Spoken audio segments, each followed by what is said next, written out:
সপ্তাহের 2 থেকে 3 দিন আমরা ভিডিও বানিয়ে থাকি। এই 2 থেকে 3 দিনের মধ্যে শুক্রবার দিনটা আমাদের অন্যতম দিন, কিন্তু এই শুক্রবারে আমরা কোনো ভিডিও বানাতে পারি নাই, কারণ আমার ভাতিজির বিয়ে ছিল। এই বিয়ে উপলক্ষে আমার উপর অনেক দায়িত্ব পড়েছিল। আমি বিভিন্নভাবে আমার এই দায়িত্বগুলো পালন করেছি। খুবই ব্যস্ততার মধ্যে আমি এই সময়গুলো পার করতেছি।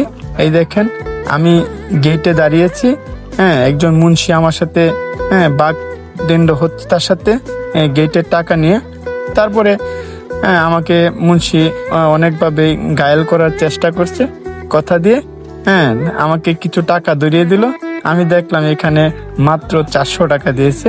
আমি বললাম, এটা কি দিলেন? তারপরে আমার সাথে আমার টিমের একজন লোক ছিল। আমি তাকে বললাম যে তোমরা লোক এখানে কয়জন, তোমাদের কত টাকা লাগবে? তারপরে বলতেছে আচ্ছা ঠিক আছে, তাদেরকে ম্যানেজ করে দিলাম। তারপরে আমি জামাইকে দেখতে গেলাম। জামাই মাশাআল্লাহ অনেক ভালো। তারপরে ছোট গেট সারানোর পরে তারা আমাকে ধরলো, এই যে বড় গেটটা, এটাও আমি সমাধান করে দেওয়ার জন্য আমি আইসা বসলাম বড় গেটে। তারপরে এই হুজুরি আবার এখানে আসছে। আমার অনেক বুঝাইতেছে যে আমাদের কাছে টাকা নাই, এত এই অনেক কিছু বুঝাইতেছে, কিন্তু আমি তাদেরকে বললাম যে এটা আসলে ছোট গেট না, এটা একটু বেশি টাকা দিতে হবে। তারপরে আমি ওই গেটের সকল কাজ শেষ করে আমরা এখন ক্লান্ত।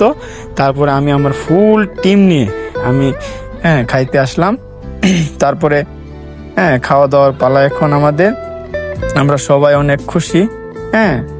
কথায় আছে, কাজ করার পরে যখন খাওয়া আসে তখন অনেক ভালো লাগে। এর মাঝে যদি বিয়ের খাওয়া হয় তাহলে তো কোনো কথাই নয়। এই যে লোকটা দেখতেছেন আমার ভাতিজা, অনেক ভালো একটা ছেলে।